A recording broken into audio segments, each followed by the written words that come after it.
Samsung is working on the Galaxy A36, the successor to the A35 which launched this March.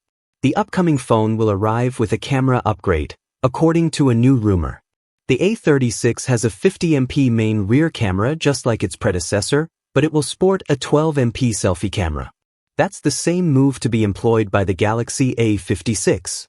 The A36 12MP selfie snapper should deliver quality improvements compared to the 13MP sensor Samsung has been using in the A3X family so far. Interestingly, the A56 and A36 will both have 12MP selfie cameras, but it won't be the same one. The A56 selfies will look better. It's unclear if Samsung will alter the ultra-wide and/or macro cameras of the A36, but it's quite likely it won't, as the company seems to prefer very minor changes to its A-series devices from generation to generation.